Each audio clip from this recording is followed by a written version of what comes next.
Good morning, guys. Welcome back to the channel. What I have here sitting in front of you is the TT-02. Now this car was ran in the Poor Boys speedrun challenge last year. I really put this car through the ringer, guys, and as you can see, it's been sitting in a box pretty much in pieces since the last crash.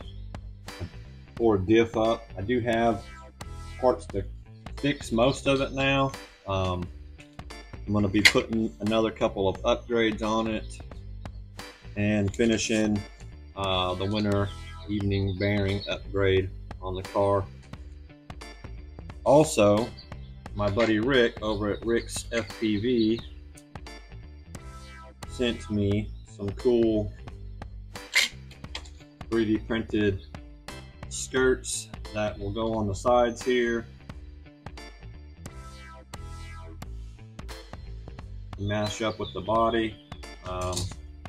We'll have these on the back and on the front. I think this is Rick's original design here. This one went on the back, but he has sent me some other ones. I don't know if this is two fronts or a front and a rear. We'll see. I'll let you guys know. But cool stuff from Rick. He's also made me some boxes for the Speed, for the RC, or the Sky RC rather. So cool deal. Thank you, Rick, for those parts. Yeah, we're gonna try to get this dude back together.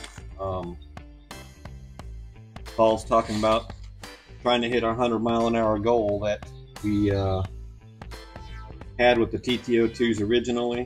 I was still pretty new to the speedrun game. Certainly wasn't any good at low voltage, high kV motors. I've learned a lot more, since we ran these cars. I've gotten a little bit better. I'm not, great at it still, but the challenge mostly with the TT-02 is just trying to keep it going straight down the road. As you guys know, this is not intended to be a speedrun car, so but I like a good challenge, so definitely is capable of those speeds. If you watch Mitchell Miner, that top speed Mitchell Miner, he got this thing up. I think he has the world record on it now, and it's up there around 120, I think. It's been a while since I watched the videos, but awesome speeds on that dude. It's not a big car, it's not a heavy car, so to get it to those speeds is pretty incredible. But anyhow, we're going to get to this thing, try to get it put back together, and I'll take you along with me as we sort out all the parts and try to figure out where I need to start. Guys, like I said, it's been in a box just like this for a little while, so we'll sort all this out real quick, see where we're at. Okay, got the diff put together, new diff put together, got some white lithium grease on it, the winter evening bearings, guys, and we're about to go back in with it. Hopefully we get it on the right side. So I think if it's turning this direction, turning drive shaft counterclockwise, we should be good. So see if we can muscle this thing back in here.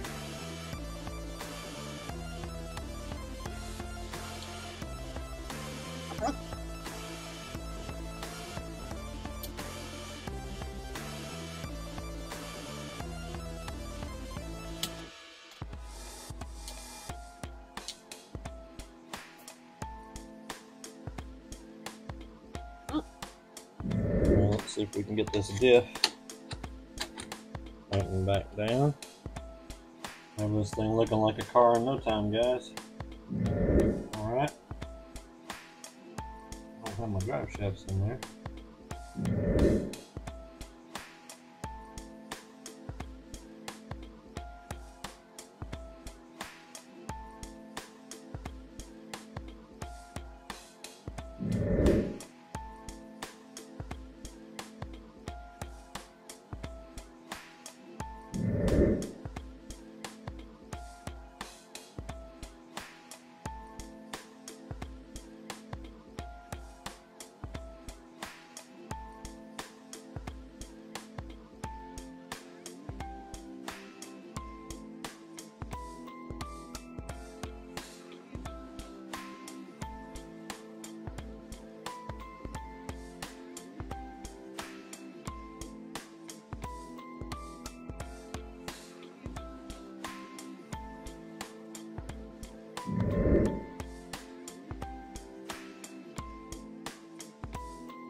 Okay guys, I don't know what happened to that last bit there. I guess I forgot to turn the mic on.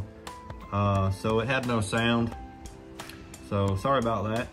But anyhow, she's put back together and she's a roller again. Rolls real nice. I've got Rick's side skirts and splitters front and rear laid out here so you can see how it's going to kind of look. I'll have to reach out to Rick and ask him what he suggests I mount these with. I know I can drill a hole here in the front and a hole back here to screw through, but probably glue them on the sides. He's made this where they'll go up inside and bolt through the holes here. And in the rear, I just have to install one of these in the back, and the back will mount to this. So overall, pretty good design. I like it. Hopefully it works well when we get this thing put back together. And I do thank you, Rick, for sending me those parts. I'm gonna order a body for this, and what I'm gonna order, guys, is a clear body from Arlarlo, like this one. This is the one that I ordered as a clear body for the 917, and I painted it myself, but it fits on this car perfectly. So I'm just gonna order another clear 917 body from Arlarlo and paint it up for the TT-02 so I can get it to go hopefully over 100 miles an hour at some point. If I don't crash it, destroy it, and have to rebuild it again. But it's what we have to do sometimes. Anyhow, guys, that's where I'm gonna leave it for right now. I found a servo for it. I still got some pieces laying around. I've got a motor cover here that I'm gonna have to modify to fit over the Mod 1 gears. But we'll get all that done, and hopefully we'll have this dude running shortly. Anyhow, thanks for watching, guys. You'll have an awesome weekend, and I'll see you in the next one.